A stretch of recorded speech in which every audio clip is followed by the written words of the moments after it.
Hello students, welcome back. Now today we start our unit 3 of a paper first, which is the vector space second. Okay, now see dimension of a vector space. Okay, in previous unit, that is vector space first, we see the vector space, their subspace and another properties of a vector space. Now here we see dimension of a vector space. Our first point is a dimension of a vector space. So see what is the dimension of a vector space. Definition: a non-zero vector space V is called finite dimensional if it contains a finite set of vectors. See here, the vector space V, here the vector space V is called a finite dimensional if, कधी finite dimensional असणार आहे, if there contains a finite set of vectors. त्या vector स्पेसमध्ये काय असतील, finite vectors असतील. See here u1 u2 u3 un, that are the n vectors. Okay, आपण ते वेक्टर्स काय करू शकतो, काउंट करू शकतो. म्हणजे त्या वेक्टर स्पेस काय झाली, ही फायनाईट डायमेन्शनल वेक्टर स्पेस झाली. Okay, now if it contains a finite set of vectors, then we call it is a finite dimensional vector space V that forms a basis for a V. हा जो set आहे finite dimensional वेक्टरचा जो set आहे तो काय करत असेल, बेसिस जर V साठी फॉर्म करत असेल तर V काय असणार आहे, फायनाईट डायमेन्शनल वेक्टर स्पेस. परत एकदा डेफिनेशन लक्षात घ्या. जर असा finite set of vectors u1 u2 u3 un काय असेल, बेसिस होत असेल V साठी, वेक्टर स्पेस V साठी, तर V काय असणार आहे, finite dimensional vector space. Okay, म्हणजे फायनाईट डायमेन्शनचा सेट, वेक्टरचा सेट जर V साठी बेसिस होत असेल तर तो काय असणार आहे, finite dimensional vector space. If no such a set exist, जर असा फायनाईट सेट एक्झिस्ट होत नसेल की जो बेसिस आहे V साठी, ओके, तर V काय असणार आहे तिथे, infinite dimensional.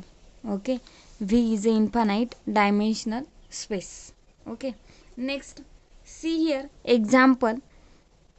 Finite dimensional vector spaces बघा कुठले, R2 R3 Rn Pn m by n with entries from real number R is a the finite dimensional vector space. बघा R2 साठी जो सेट आहे 1 0 0 1, हा काय R2 साठी बेसिस आहे, राईट. मागच्या प्रिव्हियस युनिटमध्ये आपण बघितले की कुठले सेट बेसिस कधी असतात.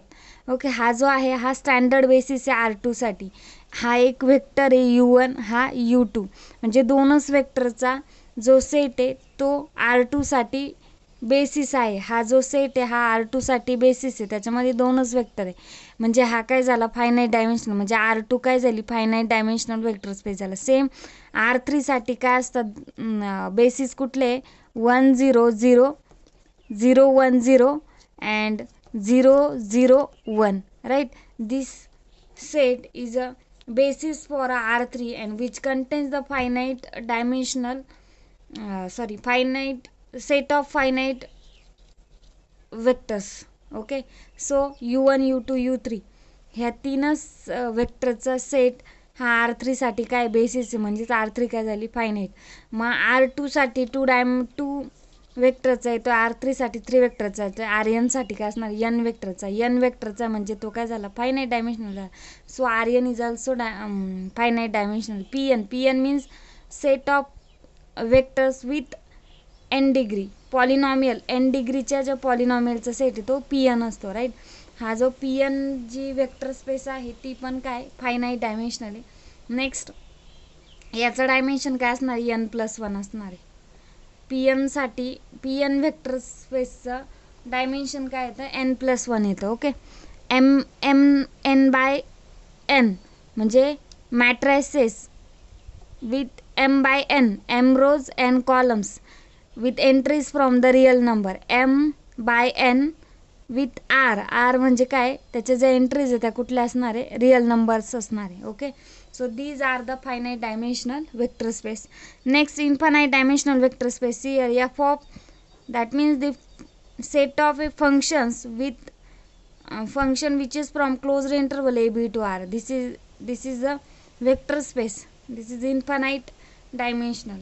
Next, C on closed interval a b, it is also a infinite dimensional. D of a b, it is also a infinite dimensional vector space. Okay, now next we see some theorem. Only we see here statement. Okay, so see here, if b is equal to u1 bar, u2 bar, un bar is a basis for a vector space V, then every set with more than n vectors forms V is a linearly dependent. Right. आता बघा, आपल्याकडे कुठलाही बी set दिलेला आहे u1 bar, u2 बार, un बार. हा काय basis आहे V साठी. राईट, म्हणजे n डायमेन्शन n वेक्टरचा सेट व्ही साठी काय होतोय, बेसिस होतोय. Right, then every set with more than n vectors, म्हणजे n पेक्षा जास्त वेक्टरचा जो सेट असणार आहे. आता इथे un बार आहे. राईट, जर पुढे un+1 बार असेल, राईट, सपोज आपण ए सेट घेतला, u1 bar, u2 bar up to un+1 bar. Right, म्हणजे un पेक्षा एक वेक्टर काय याच्यामध्ये जास्तीच आहे. राईट, तर ए काय होणार नाही, ए त्याचा बेसिस होणार नाही, व्हीचा बेसिस होणार नाही, कारण बी काय बेसिस आहे, त्याच्यामध्ये n वेक्टर्स आहे. जर ए मध्ये n+1 जास्त वेक्टर्स येतात म्हणजे तो बेसिस नाही. बेसिस नाही आहे म्हणजेच तो काय लिनियरली डिपेंडंट आहे. जर बेसिस असेल तर लिनियरली काय असतो, इंडिपेंडंट सेट असतो. राईट, आता जर तुम्ही n पेक्षा जास्ती वेक्टरचा जर सेट घेतला तर तो काय मिळणार तुम्हाला, लिनियरली डिपेंडंट असणार आहे. ओके, थेरमचं स्टेटमेंट समजलंय. जर n वेक्टरचा सेट बेसिस असेल व्ही साठी, तर n वेक्टरपेक्षा जास्तीचा जो सेट असणार आहे तो काय असणार आहे, linearly dependent. Okay, next remark, see here, any n+1 or more vectors in Rn are linearly dependent. आता हा जो थेरम आहे, या थेरमवरनं तुम्हाला हा रिमार्क मिळतोय. जर Rn वेक्टर स्पेस घेतली, Rn वेक्टर स्पेसचे डायमेन्शन किती येते, n येते, म्हणजे त्याचा बेसिस काय असणार आहे, n डायमेन्शनल असणार आहे. राईट, बेसिस Rn साठी काय असणार आहे, n डायमेन्शनल असणार आहे. मग n पेक्षा जास्त n+1 वेक्टरचा जर सेट तुम्ही घेतला तर तो Rn मध्ये काय होईल, लिनियरली डिपेंडंट असणार आहे. Okay, now next theorem. So see here theorem, if V is a finite dimensional vector space, V काय घेतलाय आपण, finite dimensional vector space, then any two bases for V have a same number of vectors. म्हणजे V जर तुम्ही finite dimensional vector space घेतला आणि त्याला जर दोन बेसिस असतील तर दोन्ही बेसिस मध्ये काय असणार आहे, सेम वेक्टर्स असणार आहे. Same number of vectors, same vectors नाही, same number of vectors. Okay, if V is a finite dimensional vector space, then any two bases of V have the same number of vectors. Okay, this is one theorem. Next, see here note, the dimension of a zero vector space is a 0. Zero vector space जर तुम्ही घेतले तर तिचं dimension always काय असणार आहे, 0 असणार आहे. Next, the dimension of a vector space V is denoted by dimension DIMV. याचा मिनिंग काय होतं, dimension of a V. Okay, next theorem, we see only statement, let V be an n dimensional vector space that dimension of V is equal to n, then first any set with n linearly independent vectors in V is a basis for a V. बघा तुम्हाला काय दिलेलं आहे, V n dimensional vector space दिलेलं आहे, म्हणजे dimension of V काय आहे, n. पहिलं बघा, any set with n linearly independent vectors in V.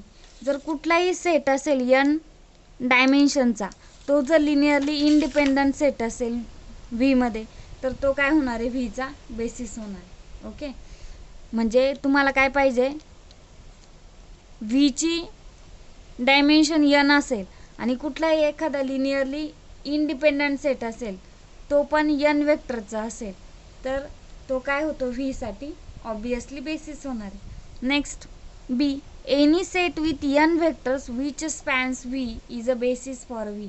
जर v चे डायमेन्शन n असेल आणि कुठल्याही n व्हेक्टरचा सेट जर तुम्ही घेतला तर तो v ला काय करतो, स्पॅन करतो. v ला स्पॅन करतो. स्पॅनचं मिनिंग काय आहे की v मधला कुठलाही इलेमेंट तुम्ही कन्सिडर केला तर तो तुम्हाला तो जो सेट आहे n व्हेक्टरचा त्या n व्हेक्टरच्या लिनियर कॉम्बिनेशनमध्ये रिटर्न करता येतो. ओके, म्हणजे व्हीचा कुठलाही इलेमेंट तुम्हाला n व्हेक्टरचा जो सेट आहे त्या सेटच्या व्हेक्टरच्या लिनियर कॉम्बिनेशनमध्ये रिटर्न करता आला तर तो सेट काय करतो, व्हीला स्पॅन करतो. आणि जर व्हीला स्पॅन करत असेल तर तो काय होईल, basis for a V. Okay, पहिली condition dimension of V is equal to काय पाहिजे, n पाहिजे.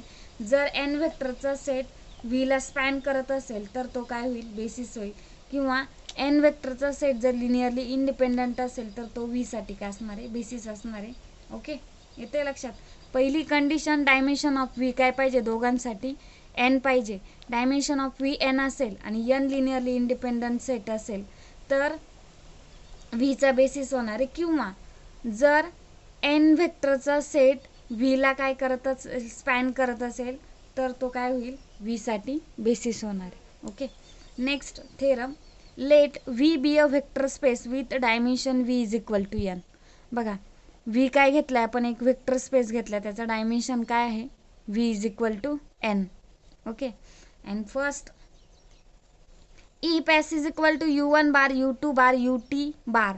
बघा एस जो सेट घेतलाय तो टी व्हेक्टर्स आहे, त्याच्यामध्ये u1 u2 up to ut is a linearly independent set. हा काय लिनियरली इंडिपेंडंट सेट आहे of a vectors in V and T less than n. Suppose इथे जे टी व्हेक्टर घेतलेले आहे, राईट, टी लेस दॅन काय आहे, n आहे, म्हणजे n पेक्षा लेस आहे. म्हणजे हे जे व्हेक्टर्स आहे हे एखादा सेट जर n व्हेक्टरचा असेल आणि एखादा सेट जर टी व्हेक्टर्स, म्हणजे हा जो सेट आहे एस टी व्हेक्टरचा आहे, तर एस मध्ये कमी व्हेक्टर्स असणार आहे ह्या n व्हेक्टरच्या सेटपेक्षा. Okay, T less than n, then s can be enlarged to a basis for v, that is there are vectors ut plus 1 bar, ut plus 2 bar, ut plus 3 bar up to un bar such that the set u1 bar, u2 bar, ut bar, ut plus 1 bar up to un bar is a basis for a v. बघा परत एकदा मी explain करते. व्हीचं dimension काय आहे, n dimension आहे. जर s हा T वेक्टरचा सेट आहे तो काय लिनियरली इंडिपेंडंट सेट आहे व्ही मध्ये, राईट. हा काय लिनियरली इंडिपेंडंट सेट आहे. तर आणि जर टी लेस दॅन n असेल, टी काय लेस दॅन n आहे, n काय डायमेन्शन ऑफ व्ही आहे, म्हणजे व्हीच्या n जे डायमेन्शन आहे त्या डायमेन्शनपेक्षा टी काय आहे, लेस आहे, राईट. म्हणजे हे वेक्टर्स जर u1 bar u2 bar ut बार आहे, राईट, एसमध्ये, and T less than n आहे असं असेल तर हा सेट तुम्ही काय करू शकतात, एक्सटेंड करू शकतात अप टू n व्हेक्टर्सपर्यंत. म्हणजे तिथून पुढचे जेवढे व्हेक्टर्स राहिले ut plus 1 u bar t plus 2 up to un bar, हे जे व्हेक्टर्स आहे हे व्हेक्टर्स तुम्ही इथे काय करू शकतात, ह्या सेटमध्ये एक्सटेंड करू शकतात. Such that we write S is equal to u1 bar u2 bar ut bar up to u1 plus 1 bar un bar. म्हणजे इथे लिहिलेलं आहे बघा u1 बार u2 बार. एवढंच लक्षात ठेवा की हा जो टी व्हेक्टरचा सेट आहे तो तुम्ही एक्सटेंड करू शकता. टी जर n पेक्षा लहान असेल तर तुम्ही हा जो सेट आहे हा एक्सटेंड करू शकतात अप टू n व्हेक्टरपर्यंत. आणि मग तुमचा हा जो सेट आहे हा काय होईल, बेसिस होईल व्ही साठी. येते लक्षात. हा जो n व्हेक्टरचा सेट आहे हा व्ही साठी काय होणार आहे, बेसिस असणार आहे. Next, if w is a subspace of a V then dimension of w less than or equal to dimension of a V. More dimension of w is equal to dimension of a V if and only if w is equal to V. बघा w काय व्हीचा subspace आहे, V चा subspace आहे, that means dimension of W is less than or equal to dimension of V. W चं dimension हे V पेक्षा always काय असणार आहे, लेस किंवा इक्वल असणार आहे. मोर ओव्हर ते इक्वल कधी असेल, जेव्हा W is equal to V असेल. म्हणजे सबस्पेस म्हणजेच तुमची काय असणार, वेक्टर स्पेस जेव्हा असेल तेव्हा त्यांचं डायमेन्शन सेम येईल. Otherwise dimension of W is less than dimension of a V. Okay, now in next video we see some examples on this. Okay, on the dimension of a vector space. Okay, now here we stop. Thank you.